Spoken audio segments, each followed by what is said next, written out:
안디옥 교회에서 이제 성령의 뜻을 따라 바울과 바나바가 선교사로 파송이 됩니다. 이제 긴 그의 남은 여생을 이 복음을 전하는 자로 이방에 이제 그 하나님이 인도하시는 대로 인도받아 그의 생애를 바쳐 복음을 전하게 됩니다. 사도행전 하면 가장 기억나는 것이 오순절 성령 강림과 사도 바울의 전도 여행이죠. 사도행전의 가장 중요한 그 내용이지요. 그리고 어쨌든 이 두 가지 사건을 모든 예수 믿는 사람들은 다 긍정적으로 그리고 낙관적으로 이해를 하고 있습니다. 왜냐하면 어쨌든 바울로부터 시작해서 그 일이 성공했기 때문에 우리가 지금 예수 믿고 있는 것이거든요. 그러니까 교회사 2000년 동안에 어느 곳에서나 예배를 보는 곳에서는 말하자면 사도 바울에게 빚을 졌다는 것을 다 인정하고 하나님이 바울을 보내어 하신 일이 성공했다는 것을 알고 있기 때문에 이 사도행전을 볼 때마다 이 사건을 긍정적으로 낙관적으로 보게 마련인 것입니다. 그러나 사실 사도행전을 조심스럽게 편견을 버리고 보면 또 그리고 그 이후에 바울의 서신서들을 보면 그는 매우 고생한 사람입니다. 그의 선교 여행은 순탄치도 않았고 성공적인 것으로 보이지 않았습니다. 그러나 바로 이 낙관이 얼마나 우리에게 본성적인 것이냐 하면 특히 미국에서 즐겨 쓴 이름이 요한, 도마, 베드로, 바울입니다. 그래서 요즘은 잘 안 씁니다만 우리 때는 미국 사람들이 얼마나 요한을 좋아했는지 개 이름도 존이었습니다. 기억나시죠? 거기에는 말하자면 이런 낙관이 있었던 것이죠. 요한이 반모섬에 유배되어서 죽었다. 이런 거는 그 이름에 기대되어 있지 않았을 것입니다. 그게 제대로 이해됐다면 자기 아들에게 요한이라고 절대 이름 붙이지 않았을 것입니다. 베드로가 순교했다는 것, 그 이름을 지어주면서는 기대 안 하고 위대한 사도였다만 그 이름의 의미로 주어졌을 것입니다. 바울도 마찬가지죠.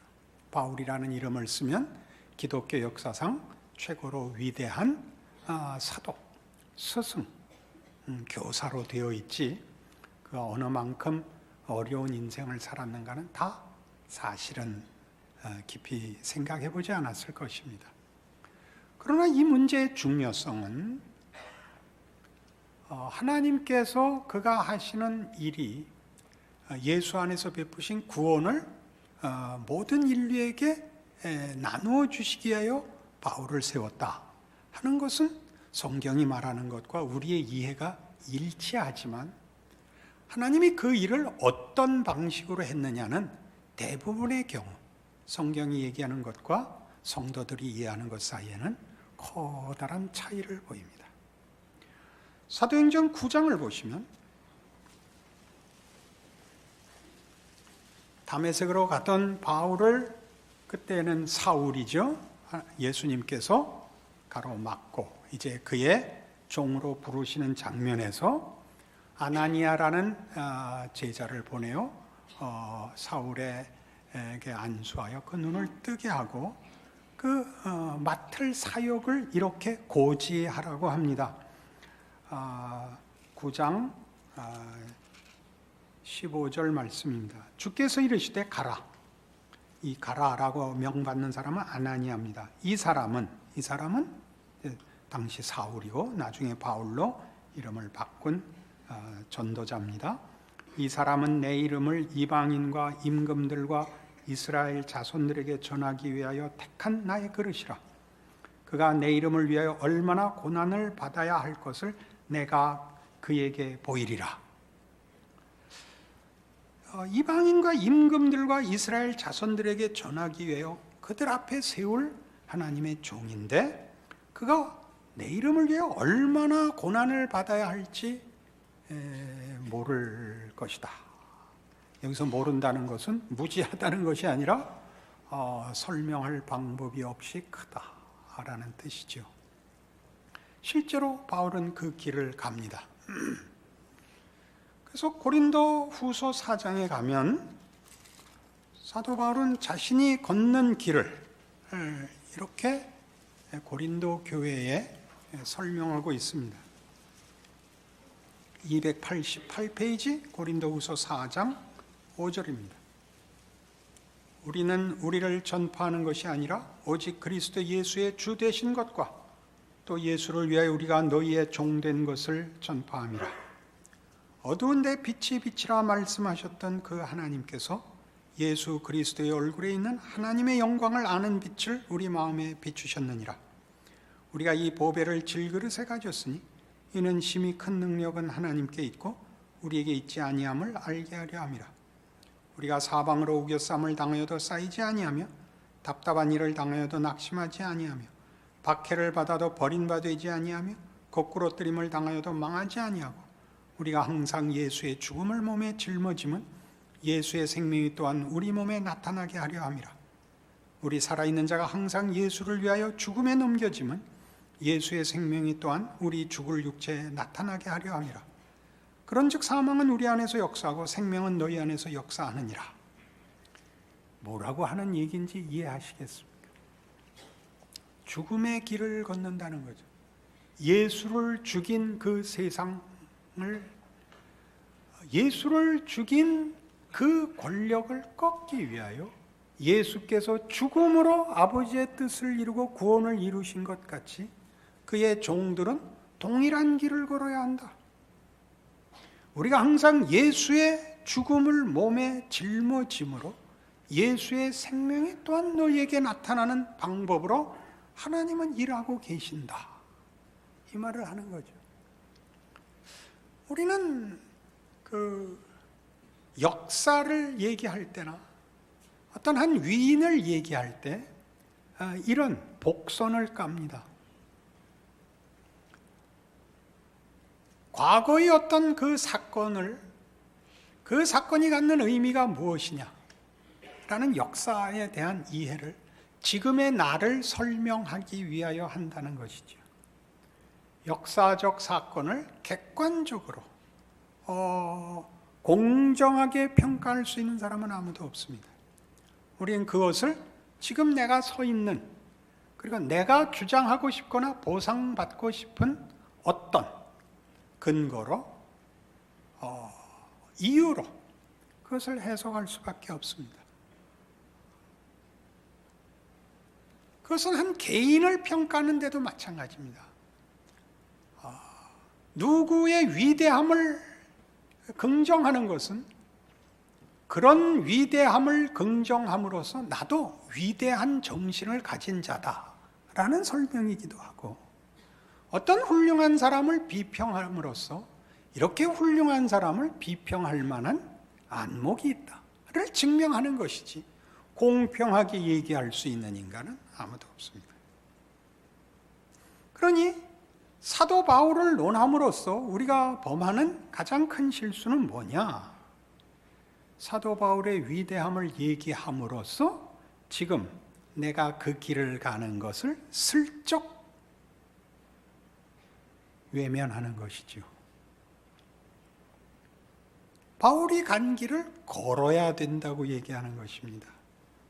예수를 죽이고 바울을 괴롭힌 세상 속에 그 권력과 적대감을 아직 심판하시지 않은, 그러나 그 속에서 구원을 이루시는 예수 그리스도 안에서 증거하신 하나님의 방법이 아직도 유효하다는 것입니다. 다른 방법은 없답니다. 그러나 우리는 예수를 믿는다는 고백에서 바울을 위대하다고 평가하는 그 평에서 벌써 이미 도망가고 있는 것입니다. 고린도 교회의 한 이야기입니다. 예수를 믿는다는 것은 이 세상의 호의를 받거나 이 세상을 납득시킬 수 있는 문제가 아니다. 세상은 그거 모른다. 그것은 어두운 데 빛이 빛이라 하신 하나님의 능력에 관한 것이다. 천지창조 말이죠.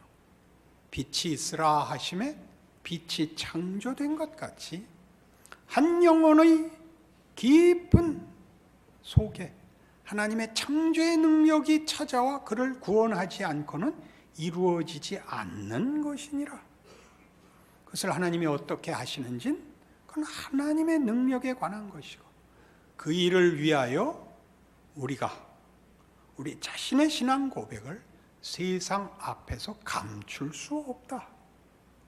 그리고 그 감출 수 없는 것으로 인하여 세상 앞에 우리는 매일 예수를 그리하신 것 같이 사람들 앞에 우리의 목숨을 내놔야 되는 길을 걸어야 한다는 사실을 기억해라. 이게 이 고린도후서 4장 이야기입니다. 조금 더 확실하게 할까요? 고린도전서 4장으로 가보십시다. 고린도전서 4장 1절은 이렇게 시작합니다. 사람이 마땅히 우리를 그리스도의 일꾼이요 하나님의 비밀을 맡은 자로 여길지어다. 그리고 맡은 자들에게 구할 것은 충성이니라. 너희에게나 다른 사람에게나 판단받는 것이 내게는 매우 작은 일이라. 나도 나를 판단하지 아니하노니 내가 자책할 아무것도 깨닫지 못하나 이로 말미암아 의롭다함을 얻지 못하노라. 다만 나를 심판하실 이는 주시니라. 그러므로 때가 이르기 전 곧 주께서 오시기까지 아무것도 판단하지 말라. 그가 어둠에 감추인 것들을 드러내고 마음의 뜻을 나타내시리니 그때 각 사람에게 하나님으로부터 칭찬이 있으리라. 그냥 읽어서는 무슨 뜻인지 모르게 되어 있습니다. 고린도 교회는 여러분 잘 아시듯이 그리스에 있는 항구 도시입니다. 그리스는 서양 인류사에 있어서 그 정신사의 근원인 그런 민족입니다. 많은 신화가 있죠. 그들이 만든 신들의 공통된 특징은 그들이 인간성을 갖고 있다는 사실입니다. 그리고 더 중요하게는 가장 기본적으로 신들은 초월자이죠. 능력이 있습니다. 인간이 갖지 못한. 그러니까 고린도 교회 교인들이 바울에게 이 질문을 한 것입니다. 네가 전하는 복음의 주인은 유일하신 하나님이라는데 천지를 짓고 역사의 심판자시라는데 그러면 그 사자면 그 높은 신과 우리 사이의 중간쯤은 돼야 될 거 아니냐. 근데 넌 왜 그 꼴이냐 이거죠. 생긴 것도 특별하지 않고 그리고 꼴이 그게 뭐냐. 그 꼴이라는 건 그가 당한 고난들을 말합니다. 무슨 영광에 무슨 후광이 있어야 될 거 아니에요. 그런 게 없죠. 그래서 사도 바울의 사도권을 그가 하나님의 사자라는 것에 대해서 강한 의문을 제기했습니다. 거기에 대한 답입니다. 그렇지 않다. 이 일은 그렇지 않다. 왜냐하면 하나님이 우리를 사랑하시고 복을 주시려는 것에서는 우리가 다 이해를 하고 있지만 하나 우리가 이해 못하는 것이 있다. 하나님이 그것을 우리가 생각하는 것과 다른 방법으로 일하신다. 어떤 방법? 예수를 십자가에 죽인 방법으로 일하신다. 그 설명을 하는 것입니다. 6절이죠.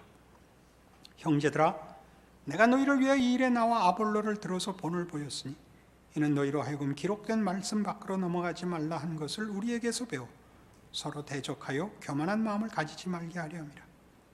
누가 너를 남달리 구별하였느냐? 내게 있는 것 중에 받지 아니한 것이 무엇이냐? 네가 받았은즉 어찌하여 받지 아니한 것 같이 자랑하느냐. 너희가 이미 배부르며 이미 풍성하며 우리 없이도 왕이 되었도다. 우리가 너희와 함께 왕 노릇하기 위하여 참으로 너희가 왕이 되기를 원하노라. 내가 생각하건대 하나님이 사도인 우리를 죽이기로 작정된 자같이 끄트머리에 두셨으며 우리는 세계 곧 천사와 사람에게 구경거리가 되었노라. 우리는 그리스도 때문에 어리석으나 너희는 그리스도 안에서 지혜롭고 우리는 약하나 너희는 강하고 너희는 존귀하나 우리는 비천하여 바로 이 시각까지 우리가 줄이고 목마르며 헐벗고 매맞으며 정처가 없고 또 수고하여 친히 손으로 일을 하며 모욕을 당한 즉 축복하고 박해를 받은 즉 참고 비방을 받은 즉 권면하니 우리가 지금까지 세상의 더러운 것과 만물의 찌꺼기같이 되었도다. 놀라운 선언이죠. 하나님이 우리를 죽이기로 작정한 것 같이 우리를 쓰시더라는 거죠. 어떤 식으로? 우리를 죽이기로 작정한 자같이 끄트머리에 두셨답니다. 로마 시대 사람들은 아는 표현입니다. 로마는 나라가 제국으로서 점점 커가고 많은 이웃 나라들을 정복하여 속국으로 가지게 됩니다. 그런 전쟁 때마다 그 전쟁의 승리를 만든 그 군인들이 돌아와 승리를 황제에게 보고하고 그 시민 모두의 환영을 받는 개선 행진이 있습니다. 그럼 맨 앞에 지휘관이 서고 그 뒤에 그 부하들이 서고 병사들이 서고 그 뒤에 끄트머리에 전리품이 따라오는 것입니다. 적국에서 빼앗은 많은 호화스러운 보물들과 적국의 통치자들, 지휘관들이 거기 포로로 잡혀오죠. 그건 처형되거나 노예로 팔릴 겁니다. 구경거리죠. 그 얘기입니다. 내가 생각하건대 하나님이 사도인 우리를 죽이기로 작정된 자같이 끄트머리에 두셨으며 우리는 세계 곧 천사와 사람에게 구경거리가 되었노라. 얼마나 부끄럽고 수치스럽고 고통스러운 자리입니까? 하나님이 사도를 그렇게 쓰시더랍니다. 중요한 이해지요.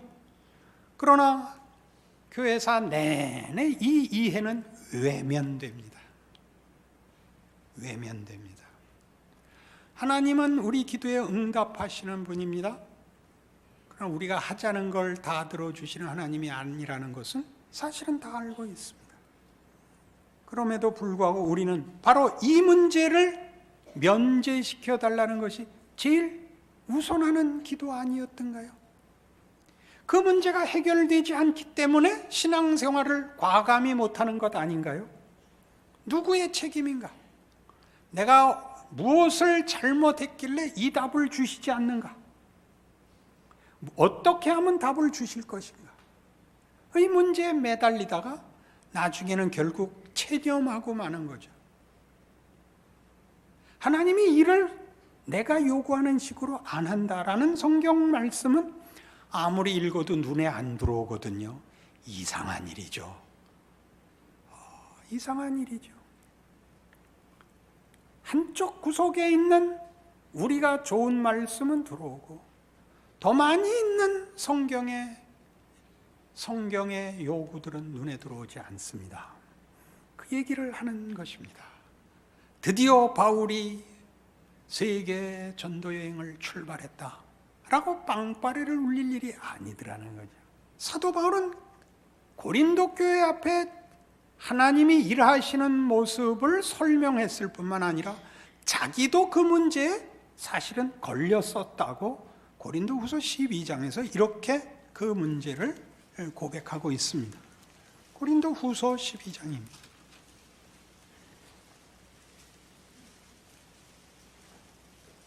298페이지 고린도후서 12장 7절입니다. 여러 계시를 받은 것이 지극히 크므로 너무 자만하지 않게 하시려고 내 육체에 가시 곧 사단의 사절을 주셨으니 이는 나를 쳐서 너무 자만하지 않게 하려 하심이라. 이것이 내게서 떠나가게 하기 위해 내가 3번 주께 간구하였더니 나에게 이르시기를 내 은혜가 네게 족하도다. 이는 내 능력이 약한 데서 온전하여짐이라 하신지라. 그러므로 도리어 크게 기뻐함으로 나의 여러 약한 것들에 대하여 자랑하리니 이는 그리스도의 능력이 내게 머물게 하려 함이라. 그러므로 내가 그리스도를 위하여 약한 것들과 능력과 궁핍과 박해와 곤고를 기뻐하노니 이는 내가 약한 그때 강함이라. 어려운 고백입니다. 우리가 종교를 가지는 첫 번째 이유는 고통을 면하기 위해서입니다. 최소한의 자존심을 지키기 위해서입니다. 그것이 기본적인 종교성이죠. 여기에 대해 하나님이 외면한다는 얘기는 결코 없습니다. 하나님은 자비로우시며 은혜로우십니다. 우리를 복 주시기를 기뻐하십니다. 그러나 이 소원들, 최소한의 소원들이 말 그대로 최소로 굳어집니다. 더 들어가는 것을 막지요. 남에게 아쉬운 소리 안 하는 것이 기독교 신앙의 더 깊은 경지를 막게 되지요. 하나님의 자녀라는 이름, 그의 영광의 찬송이라는 약속들로 결단코 들어가지 못하게 하는 어떤 편견이 되고 고집이 되지요.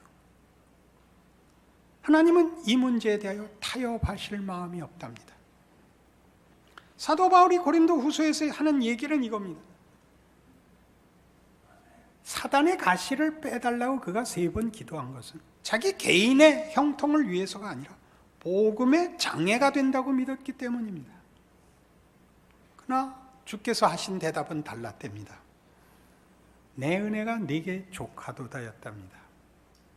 우리 금방 우리 현실에 갖다 이 문제를 사용해서 이 성경의 말씀을 금방 적용할 수 있습니다. 우리 다른 거 다 그만두고 우리를 위해서가 아니라 내 이웃과 세상 앞에 기독교 복음의 진정성을 위하여, 그 복됨을 위하여 최소한의 어떤 조건을 요구합니다. 그렇지 않습니까? 그리고 우리가 잘 되면 복음을 증거하는데도 유리하지 않겠는가 하는 건 우리의 아주 정직하고 순진한 기대입니다. 여기 나온 바와 같이 내 은혜가 네게 족하도다. 이는 내 능력이 약한 데서 온전하여 짐이라. 하나님의 답입니다. 그러니 알 수가 없죠. 교회가 어떤 힘을 가져야 되고 어떤 수준을 가져야 되는지, 개인의 신자, 각 개인 신자들이 어느 만큼의 능력이 있어야 되는지 우리는 알 방법이 없습니다. 우리는 현실적인 고통을 면하기 위하여 기도를 하고 동시에 거기에 이 명분도 같이 들어 있습니다. 하나님, 저 하나만을 위해서 이 기도를 하는 것은 아닙니다. 제가 이렇게 이 꼴로 있는 것은 이웃 사람들과 사회 앞에 제가 믿는 하나님도 동시에 오해받는 것입니다. 유효한 기도입니다. 그러나 답은 하나님 손에 있습니다. 그것은 모릅니다. 그것은 우리에게 막막한 것일 수도 있고 불안한 것일 수도 있지만 사실 한 발만 더 들어가시면 우리의 성공과 실패, 우리의 유능과 무능이 하나님의 일하심에 절대 조건이 되지 않는다는 것은 너무나 다행한 일입니다. 게다가 우리의 무능함이 우리가 쓸데없다는 뜻은 아니랍니다. 바울에게서 그랬던 것 같이 바울의 이 고백, 그러므로 내가 그리스도를 위하여 약한 것들과 능력과 궁핍과 박해와 곤고를 기뻐하노니 이는 내가 약한 그때 강함이라. 이 사실로 인하여 우리가 아무것도 아닌 것 같을 때, 이 세상에서는 존재감을 찾을 수 없을 때조차 우리가 대단히 중요한 존재라는 것을 확인합니다. 그래도 그것만으로는 부족하죠. 약간 억지로 붙잡는 것 같으죠. 좀 더 긍정적인, 이 문제에 대한 긍정적인 이해, 신앙에 더 큰 힘을 주는 성경의 약속은 없을까요? 있습니다. 마태복음 16장입니다.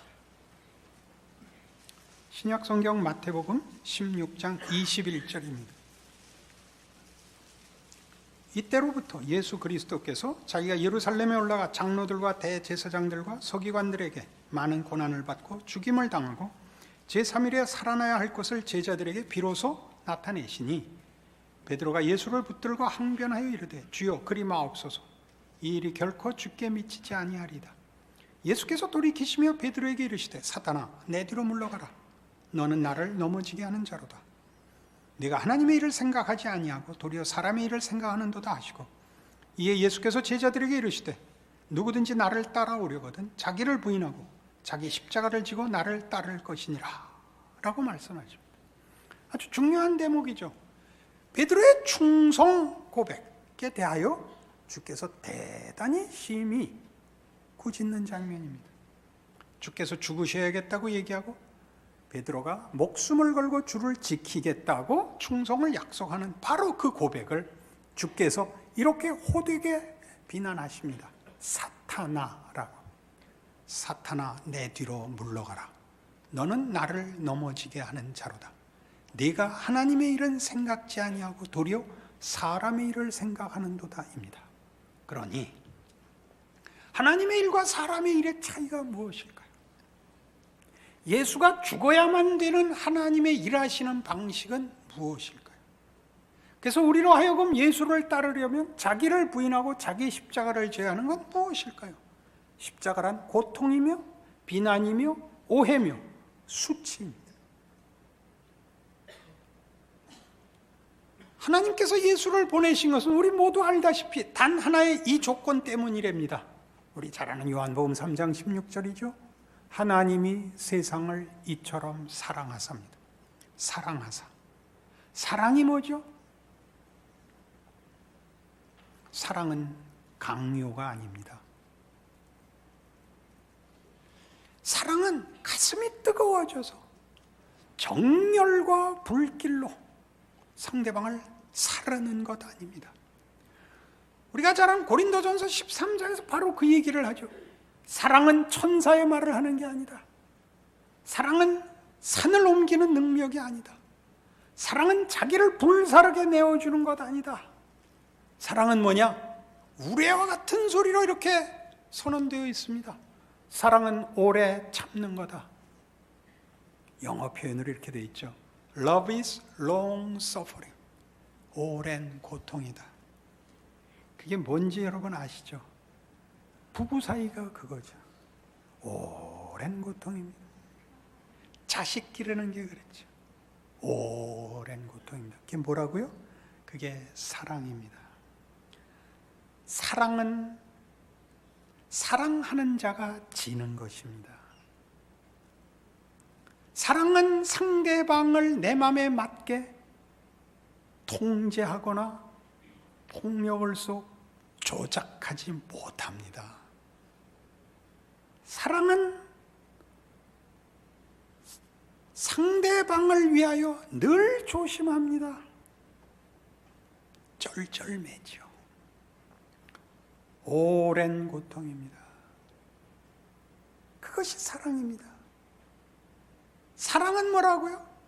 오래 참고 뒤이어 나오는 얘기들이 어떻게 반복적으로 동일한 얘기를 하는가 보십시오. 사랑은 온유하며 성내지 않으며 무례히 행치 않으며 자기의 유익을 굳지 않는 것입니다. 사랑은 모든 것을 견디며 모든 것을 참고 믿고 바라는 것입니다. 하나님이 우리를 사랑했기 때문에 사랑하는 자가 졌지요.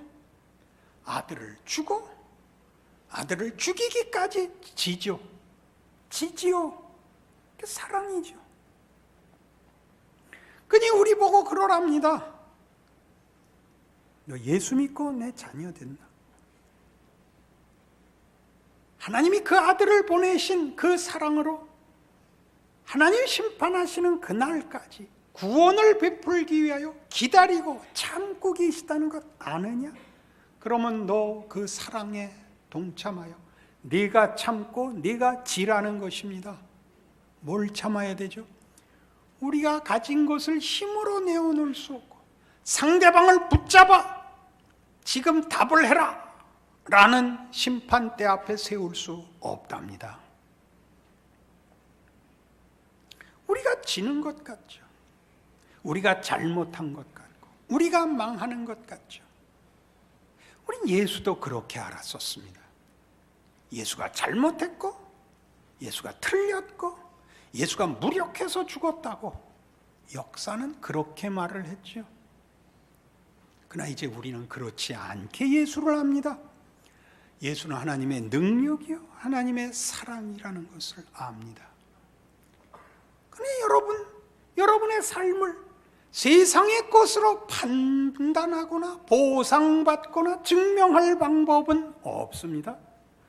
그러나 그런 인생 말고 예수를 믿는다는 이름으로 여러분의 존재와 운명을 이제 이해하게 되죠. 여러분은 그 모든 것을 벗어나 새로운 기준 아래, 새로운 소망 아래서 여러분 자신을 이해하고 여러분의 인생에 대하여 여러분 스스로가 명예를 가지게 된 것입니다. 유능과 무능을 떠나서 성공과 실패를 떠나서 자랑과 오해를 떠나서 말입니다.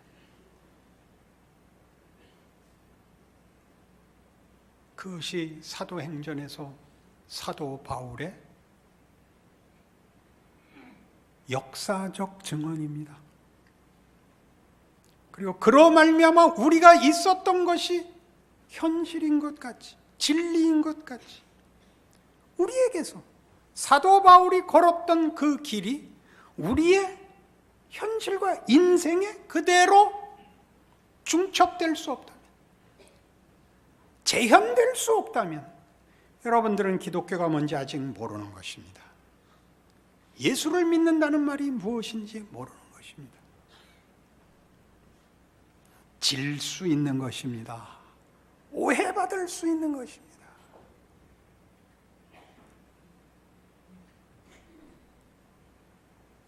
그것이 억울할까요? 사랑한다는 것은 명예로운 일입니다. 위대한 일입니다. 그것과 바꿀 수 있는 가치는 없습니다. 무력해 보인다고요? 힘을 가지고 남을 강제하면 그게 잘난 거라고요? 아니요. 모래시계에서 박태수가 성경에 나오는 인물입니다. 기억하셔야 됩니다. 자기 직속 상관이었던 보수였던 박성범을 구치소로 찾아갑니다. 태수야, 오랜만이구나. 요새 어떻게 지내냐? 형님, 저는 강해지려고 합니다. 태수야, 너 잘못 배웠구나. 너 강한 놈이 발 뻗고 자는 거 봤냐? 성경에 없는 얘기에서도 그 정도는 압니다. 조폭 두목만 돼도. 어느 시대나 예수 믿는 사람들이 가장 쉽게 걸려 넘어간 지점입니다. 예수를 믿는 진정한 힘을, 진정한 명예를 몰라서 늘 쩔쩔매고 비명을 지르고 도망갔던 지점입니다. 그리 마십시오. 예수를 믿는다는 고백이 갖는 힘을, 위대함을 여러분의 삶에 붙드십시오. 그리하여 하나님의 자녀라는 이름이 갖는 명예와 담대함과 기적을 사시는 복된 여러분의 존재와 인생 되시기를 바랍니다. 기도하십시다. 하나님 아버지, 예수를 믿는 문제는 세상 앞에서 우리의 목숨과 운명을 거는 싸움입니다. 그것은 이해관계거나 자존심의 문제가 아니라 한 인간의 진정한 가치와 명예에 관한 문제입니다. 인간이 뭔지, 사는 게 뭔지, 무엇이 진정 소중한 것인지에 관한 것입니다. 하나님, 우리에게 하나님이 누구신가를 예수 안에서 보이셨습니다. 예수를 믿는다는 고백을 받아내셨습니다. 그러니 그게 무엇을 의미하는지 알게도 하옵시고 누리게도 하옵소서. 지금은 우리 주 예수 그리스도의 은혜와 하나님 아버지의 극진하신 사랑과 성령님의 교통하심이 주의 사랑과 구원에 힘입어 이 자리에까지 나온 주 예수를 믿는 하나님의 자녀들 위해 영원토록 함께 있을지어다. 아멘.